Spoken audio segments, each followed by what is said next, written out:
Hello and welcome to LSC Focus. It is post-match reaction showtime after Bobby Firmino has just slammed in a last-minute winning header from a corner to win the game for Liverpool against Tottenham Hotspur and send us 3 points clear at the top of the Premier League table. And I think it's fair to say that while it was a win that Liverpool deserved on the balance of play, it was an absolute slog of a game. And it normally is when we play Tottenham Hotspur. You look back, I think we've won the last 5 games, or it might even be 6 now against them, but all of them have been tight affairs. The one time we've beaten them by more than 1 goal was, of course, that fateful night in Madrid in the Champions League final. But generally, we don't tend to batter them. They don't tend to batter us. But by and large, Liverpool come out on top. But it did feel like if that record was ever going to end, it would have been tonight, because Spurs set up kind of as you'd expect, and I think maybe some of us didn't quite expect it to be at this level because we've sort of forgotten what Mourinho can be like at his absolute best. There's maybe an impression that he's reinvented himself a little bit at Tottenham Hotspur. The way that Kane and Son link up all the time has got us thinking that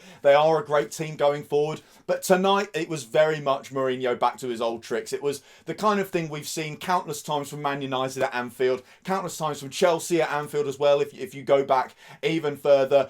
Backs to the wall, packing the box, making it basically impossible for players to get shots on goal. And I think that was what was really frustrating. Was I felt like Liverpool needed to take more shots in that game. I think, like I said, looking back to Man United under Mourinho, and that game felt quite similar to the game that we eventually won out 3-1 against them. I think we had something like 35 shots in that game, and it took Xherdan Shaqiri to just continuously gamble on taking shots and deflections working our way for us to eventually find a way through. And that's obviously how we found our way through in the first half as well. Mo Salah takes another shot that looks like it's going to actually go straight down the goalkeeper's throat, and that did happen countless times in the first 45 minutes. But almost thankfully, it does take that deflection off of, I think it's Eric Dyer in the end, that makes it virtually impossible for Lloris to save, because the flight suddenly becomes very difficult to read, and it does, of course, go right into the corner. It's in off the post, although it did feel like Liverpool had got just reward for the pressure that they put on. I thought we started very, very well. We put the pressure on Spurs. We knew how the game was going to play out, and I think we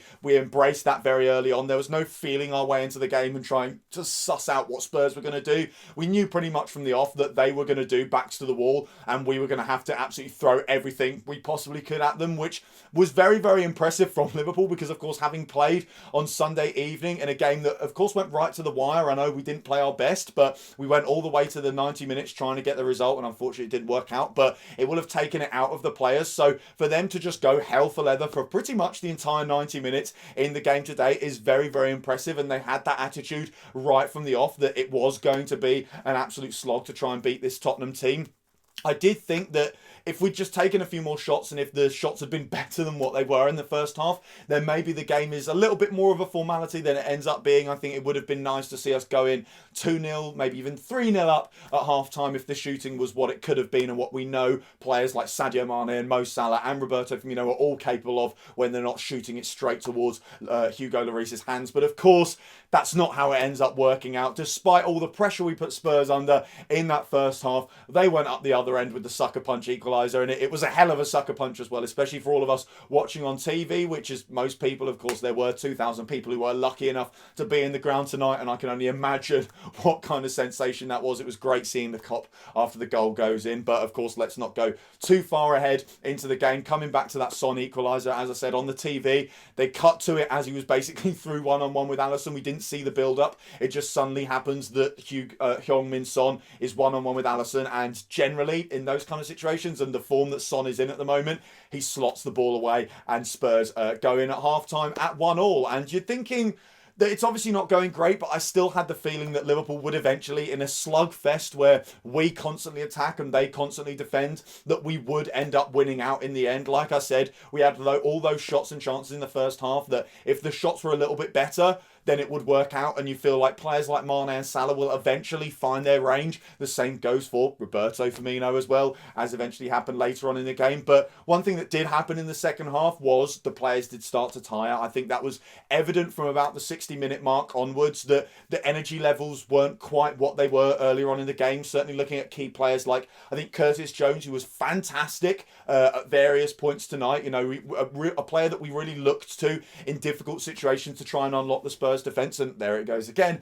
I thought early on, certainly in the first half, he looked like the player most capable of actually creating something for Liverpool, going forward, getting into the box, and I almost thought that I'd actually rather see the fullbacks tuck in a little bit more, because there's no point crossing at the end of the day. Spurs have got, apart from Heung-min Son, all of their players are above 6 foot and very big and very tough, and if you're trying to whip the ball into the box, you're just never going to really get anything off the back of that, because their defenders are too big, and Lloris, I thought, was very good at coming and claiming crosses whenever necessary. So I think actually what seemed to suit Liverpool better, and something we definitely did do a lot in the first half, was the fullbacks dropping deep a little bit more, not looking to get it wide to them and cross the ball in, and instead having players like Curtis Jones and other midfielders as well getting 5 or 10 yards closer to the box, and then Jones as well actually getting in the box, where we know he can be a real threat. He's got great feet, great close control, he moves so quickly, he's got the strength and the balance as well to hold himself up against those Spurs defenders, and I thought he had some great moments in the first half, and like I said, it felt like in those early stages he was going to be the one that unlocked the Spurs defence. But unfortunately, as I said, most of the team tired as the game went on, but I think Curtis Jones seemed to feel it more than most, which is perhaps no surprise, because he's become very much a regular first team player for Liverpool over the last few weeks, partially through necessity because of the injuries we've had. I think there was a point where he was one of the only 3 midfielders we had available, but now as other lads come back, Oxlade-Chamberlain, Naby Keita coming back into the fold, and Thiago will of course hopefully become a prospect for Liverpool at some point in the near future. But Curtis Jones certainly looks like he's made that first team midfield role his own, and I think it's what bodes really well for him is not just that Jurgen Klopp likes him as a player, but Jurgen Klopp likes a midfield that has Curtis Jones in, and that's something that I think is definitely characteristic of how Jurgen Klopp picks his teams. He doesn't want to pick the 11 best players on the planet. He wants to pick the best team on the planet, and I think you could maybe make a case that the players that Jurgen Klopp chooses for Liverpool, when we've got a fully fit squad as well, is genuinely a team that he thinks is better than anything else he could have possibly put together. It's a team that's better than if you offered him Lionel Messi, and if you offered him Kevin De Bruyne, and you offered him Laporte or any of these other brilliant footballers at other clubs, he'd say, yeah, maybe, one for one, like for like, Messi might be a little bit better than Mo Salah at the end of the day, but Mo Salah is better for this Liverpool team. And as I said, I think when he picks the Liverpool team that's full strength, he probably thinks it's the best team in the world, and so he probably thinks that Curtis Jones has what it takes to be a part of, he doesn't have to be the best midfielder in the world, but he can be one of 3 in the best midfield in the world. And from what we've seen recently, I think the sky's the limit for the kid, and that could very much be the case, not even within a few years' time, but within a few months or even weeks. I think Curtis Jones has been an absolute revelation for Liverpool recently, and offers us something different as well. I do like the midfield of Fabinho, Wijnaldum, Henderson. That's kind of been our go-to, especially in the big games over recent years since Fabinho settled at the club.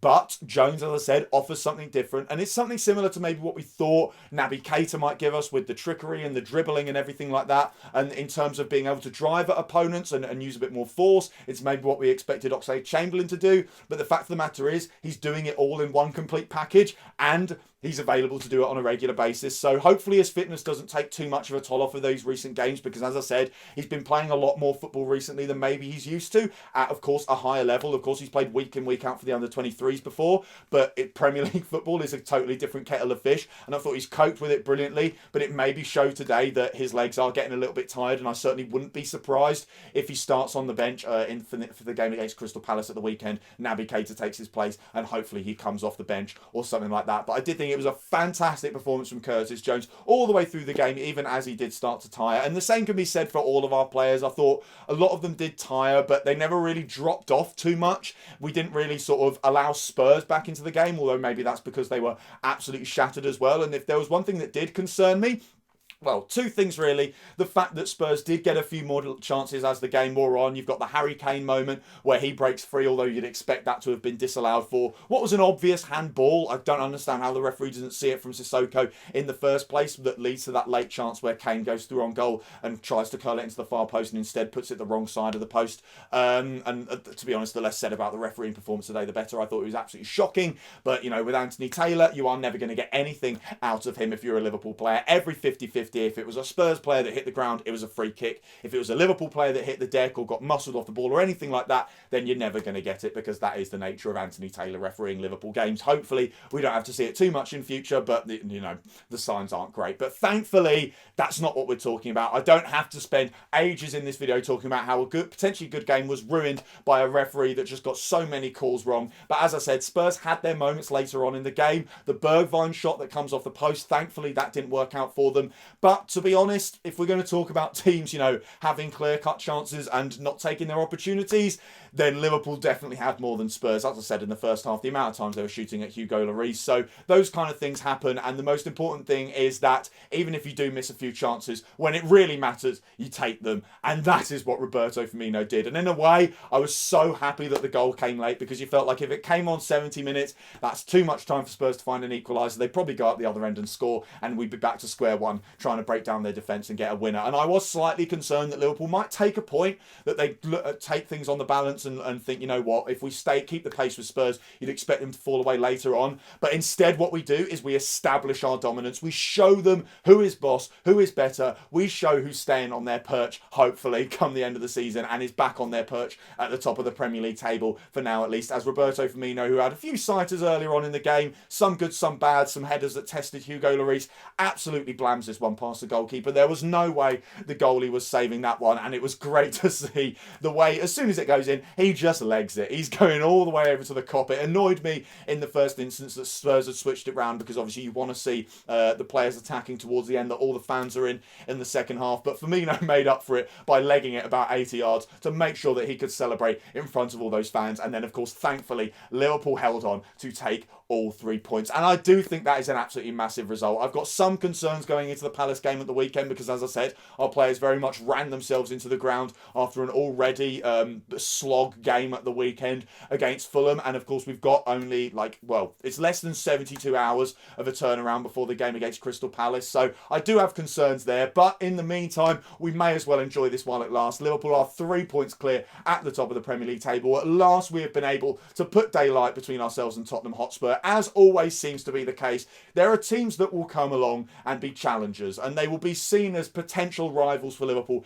in the title race, and they'll keep the pace with us, and they'll keep up, and they'll beat everyone else, and people will start talking them up. And then every single time, what happens is they have to play Liverpool. It happened to Leicester last season, where they got beaten 4-0 at the King Power. It happened to Man City as well, where they came to Anfield, I think, only 5 points off of Liverpool, and we battered them, and we won 3-1, and we put ourselves 8 points clear, and never looked back after that.